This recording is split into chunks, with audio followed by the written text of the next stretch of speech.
All right, folks, welcome back to the Global Intel channel.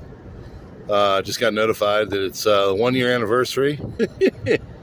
We're a year old. It's cool. So glad to be here, being able to do this and have this as an option as well. So thank you, all of you who have been following here. I'll send out some reminders again, keep growing the channel. But I want to talk today about what's going on with all this SMO stuff, the Putin and this new Oreshnik hypersonic missile that's got MIRV technology. You know, there's been conjecture on whether it's an ICBM or an MRBM. The main thing that people need to know is that we are sleepwalking into a conflict. Now, whether that's on purpose or not, I don't know. But every time they escalate and do something, we escalate and do something, and it just goes back and forth. Now, when they said about a week ago that they could use the ATACMS and the Storm Shadows and the other longer range stuff, I think the belief was that they're going to be able to use them for, you know, basically in Donetsk and Lugansk and Kursk. So Zelensky and Ukraine, of course, just went straight to attacking Russian territory because Ukraine and Zelensky know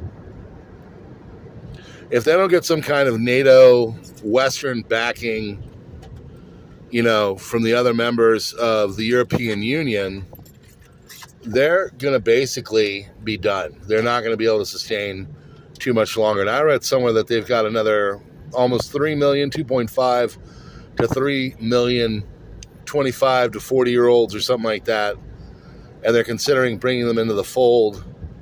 My question is, like, at what point do you start to say, you know what, maybe we should negotiate things and just kind of end all this? Obviously, things aren't getting better for us, and there's no stopping. There's no consideration for that. And every time they talk about it, they're like, oh, yeah, we'll stop, but we need Crimea back. We need Lugansk back, Donetsk.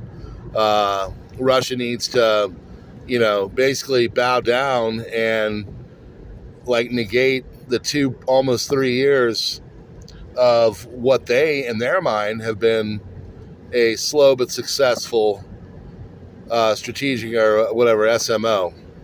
So I don't know. It's kind of getting ridiculous at this point.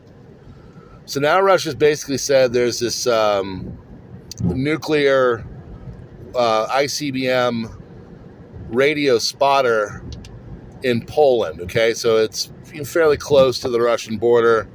And it's basically a thing that if ICBMs are launched, this thing is first to recognize and send the alert, okay? Russia basically came out and said, look, we're gonna add this thing to our list of targets, and if you don't stop doing what you're doing, we're going to start to initiate a real attack on you. And this thing has been included. Also, decision-making centers, as they call it, all over Europe and even beyond. Question is, like, at what point do the Western officials stop this progression, this escalation, and say, you know what, maybe the best path forward is to kind of cut the losses in Ukraine. Otherwise, this really will go into a larger global conflict. And the sad thing is that I just don't see them making those decisions or attempting that path. So here we are. They're doing their things. They're basically trying to, I